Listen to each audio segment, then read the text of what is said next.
বাড়ির পাশে আর শ্রীনগর,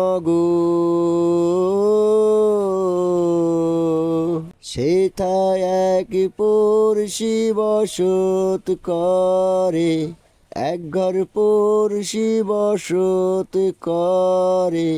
আমি একদিনও না